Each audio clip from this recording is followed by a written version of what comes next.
When the chase is on, people watch it, like it or not. Most people can't stop watching a car chase on TV. Out on the streets, they're more than reality TV. They are oh so dangerous. Did you know that innocent bystanders account for 1/3 of those killed in high-speed police chases? About 35 to 40% of all chases end in crashes. What to do? Police don't want the bad guys to get away, but they don't want to kill innocent people in the process. What can law enforcement do to correct this issue, Ruth? Wow, this is a tough question. I really, I'm divided. You know, I'm a huge supporter of the police, and I understand that there's a lot more going on in these chases than often we hear. I do think they should not be televised. I know people love to watch them. But that has nothing to do with the police. That has nothing to do with what the police are going to do. That's true. It will cut down on the number of chases if they're not televised. No, it won't. No, I'm going to tell you something because I know this. Years ago, before there were television helicopters flying around, you know something?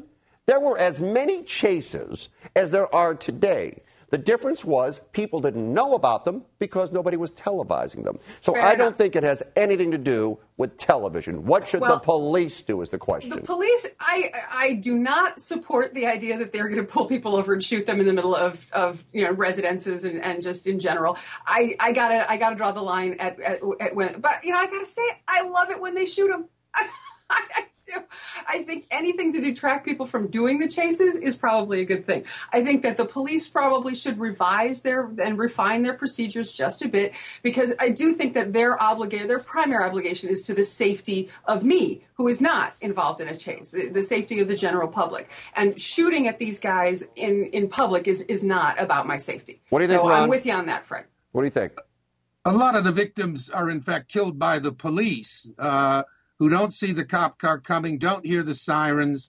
The LAPD, to its credit, some years ago adopted a policy that unless there was a clear and present danger, guys shooting guns out of the car, that they did slow speed chases. They called in reinforcements. They tracked it. They called in the helicopters.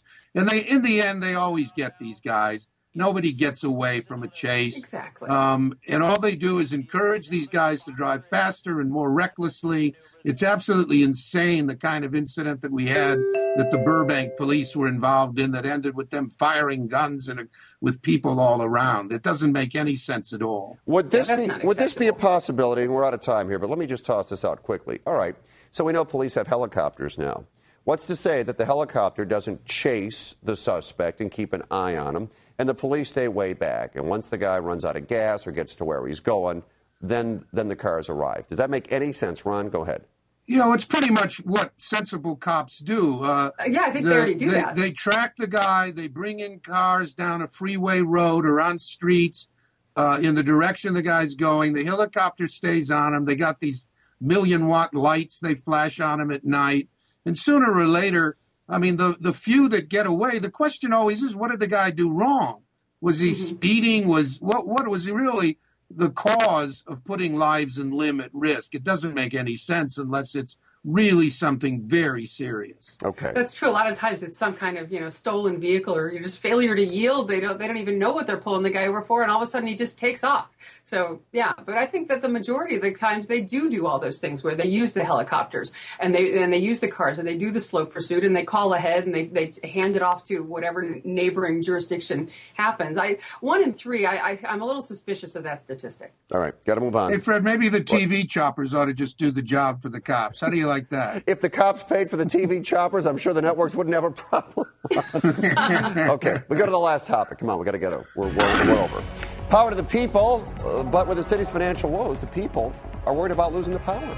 Under the mayor's latest budget plan, the Department of Neighborhood Empowerment, meaning the neighborhood councils, would be folded into the Community Development Department.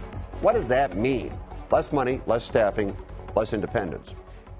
The department and councils were created under the city's charter reform and approved by voters in 1999. The plan was to give local communities and citizens a greater say in city government. But do the councils make a difference, or do they give citizens the illusion someone is listening? Ron, you've been on the board since day one. What do you think?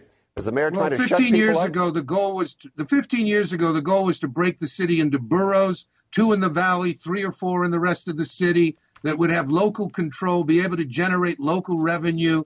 and be self-governing to a great extent, except on citywide issues.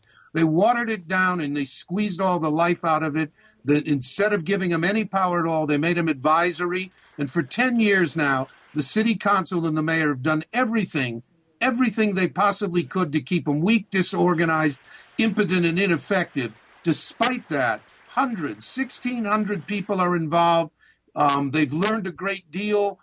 For all the ineffectiveness, they've learned how the system works. And that's why you're seeing an effective rebellion against City Hall and its incompetence. It's really driven by neighborhood council activists who have really learned the facts and have learned there's a better way to govern ourselves, and power must be shared with the people in this city if we're going to solve our budget crisis, if we're going to develop a real LA spirit that brings people together from all of our diversity. It depends on empowerment of people in the neighborhoods. And what the city is doing is a crime against all 4 million people in this city by trying to gut the neighborhood council movement. All right, Ruth, and I'm serious. 30 seconds. Go ahead. Okay. There's nothing I can say in 30 seconds. My friend owns a bar in Minneapolis. He went to one of these neighborhood council meetings because they were trying to take away his right to stay in business. And he said he pled his case, and they said, and he told them, you're doing nothing. And they said, oh, we're doing exactly what we're supposed to be doing. We're listening to you. I don't know why somebody needs a $50,000 budget to listen. I do think that neighborhood councils are important. I think they absolutely are the voice of the people, but I don't know what they're doing. I don't know where that money is going. And I really don't know what the issue is. I mean, I don't want to see the neighborhood councils go away. I think they're valuable, but I think that enough that the same people would participate without any budget. 30 seconds. Well done. And with that, you got the last word on that, Ruth. Ron, Ruth, good job. I'll talk to you guys next week. Thanks. Thanks, Fred.